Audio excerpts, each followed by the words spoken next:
السلام عليكم ورحمة الله وبركاته. رجعت لكم اليوم بحلقة جديدة بتعجبكم وتدعونا عليها، وهي عبارة عن فطاير بسبانخ بلحمة وجبنة نساويهم وناكل أصابعنا وراهم إن شاء الله. فأنا هلا العجينة هي السحرية سويتها قبل ما أنام وفقت الصبح، وهي هلا منفوخة. هي عبارة عن 3 كاسات طحين، 3 معالق كبيرة حليب جاف أو بودرة، 3 معالق كبيرة لبن، 3 معالق كبيرة زيت، معلقتين كبار خميرة، معلقة كبيرة سكر، ومعلقة صغيرة ملح، وكاسة ونص مي. هدول كلهم نخلطهم مع بعضهم بهالآلة هاي أو بإيديكم حوالي 5-8 دقايق لحتى تصير مطاطية. بعدين بتغطوها ساعة ساعتين 3، اللي هو كل ما طولت التغطاية والتخمير بتصير أطيب العجينة. فهي أنا هلا هيك من ساعات طلعت هيك زادت. هلا بننزلها على سطح نظيف وفيه طحين، وبنشتغل فيها ونقسمها مشان نساويها الفطاير السبانخ والجبنة واللحمة. ورجيكم كل وحدة شلون الخلطة تبعها. فهذا هاي شايفين شلون بنساويها هيك، بنسكر عليها مثل الظرف، يعني بتمطوا وبتجيبوا للنص، بتمطوا من الجوانب بتجيبوا للنص، وهيك وهيك. شايفين شلون محلاها. بعدين بتساووا مثل الطابة. وهلا شو بقول لكم مشان نقسمها، انا يعني جاي على بالي اقسمها لشي 35 40 جرام لشوف كم وحده بتطلع كم قطعه. فهلا شو بنساويها هي، بنزينها اذا بدكم بتزينوها، وبسم الله وصلوا على النبي. هلا بحطها على الميزان وشوف قديش وزنها، طلع 1200. لا هي بدنا نقسمها لشقف صغيره حوالي 40 جرام كل وحده، يعني سهله مو هيك 1200 تقسيم 40 بيطلعوا حوالي 30 قطعه. هلا هدول بنقسمهم وبنرجع لكم. وقت نقسمهم الطابات الصغيره بدنا نغطيهم لحوالي نص ساعه خليهم يرتفعوا، بعدين نشتغل فيهم مشان نحشيهم.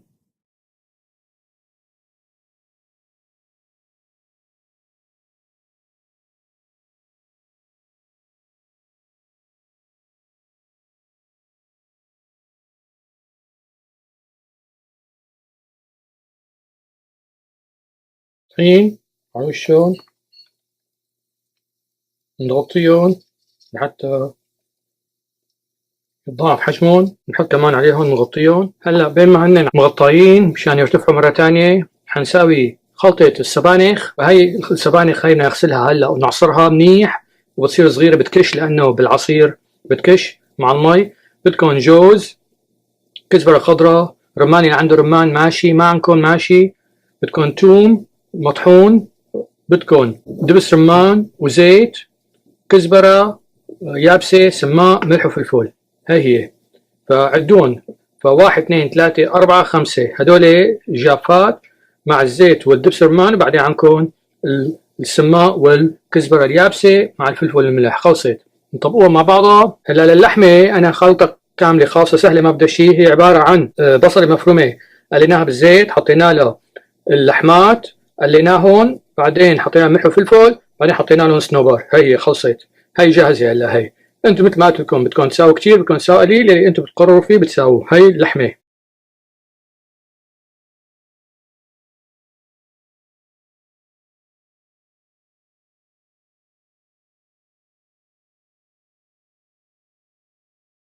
واذا بدكم كمان في ناس بيحطوا لها بصل كمان. عندكم بصل حطوا بصل، ما بدكم بصل مثل ما بدكم. افرموا بصله ناعمه ونخلط البصله معهم.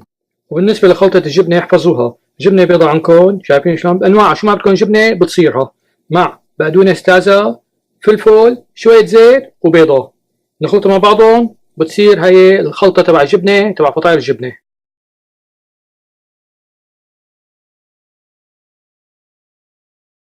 هي هلا خلطة الجبنة. فهلا صار عندنا 3 شغلات، الله يديم نعمه علينا، قولوا امين. فعندكم فطاير بجبنة هي خلطتها، فطاير بلحمة هي خلطتها، فطاير بسبانخ هي خلطتها. مثل ما شايفين سوينا السبانخ بهالشكل هاد وبهالشكل هاد، والجبنة بهالشكل هاد، واللحمة بهالشكل هاد. كتير سهل ما بدها شيء. بطالع العجينة تركن عليها هدول الطابات، ليك شو ما احلاها عم تفرد، ولا احلى منها عم تمشي، ولا احلى منها. شايفين شلون تعملوا هيك، تفردوها الدائرة رقيقة شوي،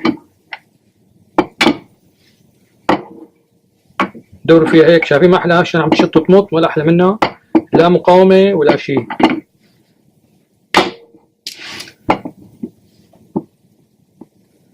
بتدوروها هيك. فهلا بتحطوا معلقة كبيرة سبانخ بالنص، شايفين شلون؟ هلا بدكم تساووا المثلث، فبتاخذوا من الجانبين هون، من الجنب هاد تجيبون على النص هيك، تربطوهم من فوق، بعدين من الكنارات تبدوا من برا لجوا. شايفين شلون تعملوا هيك؟ ها شايفين شلون؟ وهي خلصت من هون كمان.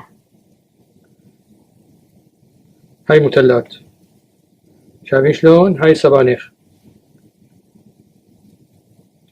وهلا بالاخير شو بنساوي بس ليخلصوا كلهم؟ بنلكهم ببيضة بنخفقها مع يا خل يا حليب يا مي. عرفت شلون؟ عندكم ثلاث احتمالات: بيضة مع خل او بيضة مع حليب او بيضة مع مي. بتدهنوها بفرشاية على الوش مشان تعطيها اللون الذهبي. هلا حنساوي وحدة مثل هي جبناها بنحط لها ملكها طحين. شايفين شلون؟ شايفين ما احلاها؟ اللهم صل على النبي. بتشط وتمط ولا احلى منها. بجيبوا هاد تعملوها هيك، تدوروها هيك وهكذا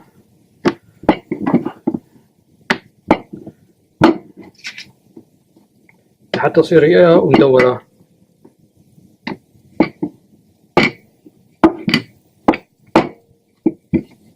شايفين شلون؟ هاي خلصت. هلا بنحط معلقة كمان بالنص. هلا بنساوي المكعبة، فبنجيب من النص هيك تنتين من الزوايا، وبعدين من هون واحدة، من هون واحدة، من هون. شايفين شلون؟ بنضبن على بعض كنار واحد، بعدين الكنارات بنسكرون. هاي واحدة، هاي اثنين، هاي ثلاثة، وهي أربعة. شايفين شلون؟ خلصوا. هي هيك ولا أحلى منها. خلصت هي واحدة. بتسكروها من الكنارات كلها. هلا هي بتحملوها وبتحطوها على صينية فيها ايش؟ فيها ورق الفرن، ولا بتكون محمين الفرن على 350. وهلا نساوي الشخطورة تبع الجبنة. بنمطها بنساويها مثل الشخطورة. شايفين شلون عم تمط؟ نعرضها شوي ونمطها من الجانبين.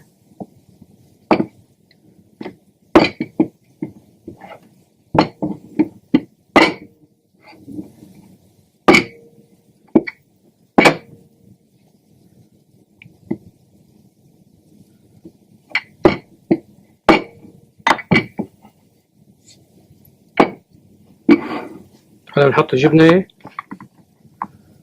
بالنص، واحدة تانية،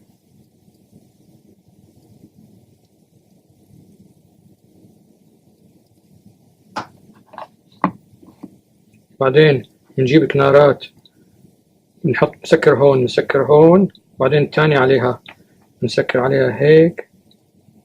شايفين شلون؟ وهي هون ها مسكر عليها هيك. شايفين شلون؟ يعني ها وهي بتخلوها متجانسة مثل ما بدكم.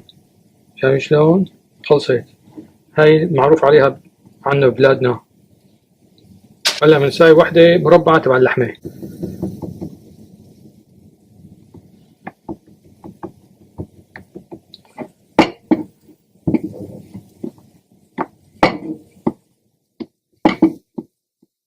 البسوا يعني مريول أو شيء، لأنه هذا كله طحين وما طحين وما إلى ذلك.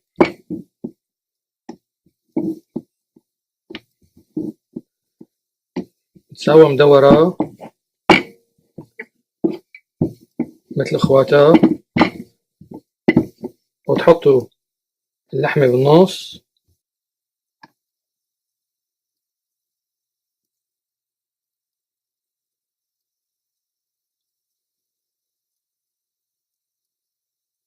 بعدين الكنارات بتساوى هيك، وحدة الجانب الثاني بتساوي هيك.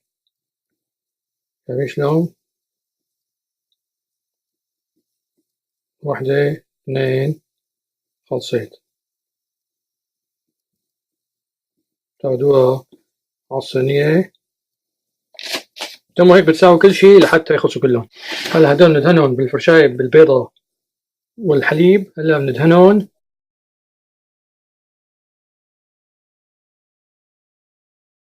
ووجهكم على الفرن. شايفين الإصرار والعزيمة والوقت ساويناهن ولا أحلى منهم. وفي كمان لسه عم نساوي، بس هدول حبيت أرجيكم إياهم نشارككم فيهم. إن شاء الله تجربوها ببيتكم تنال إعجابكم تدعونا، ولا تنسونا من الشير واللايك والسبسكرايب والدعاء. واللي عنده سؤال يبعث لي على اليوتيوب. والسلام عليكم ورحمة الله وبركاته. بأحلى فطاير بجبنة بسبانخ وبلحمة من ديات أبو مالك. الله يحميه ويحميكم ويرزقكم ويرزقنا. قولوا آمين والسلام عليكم.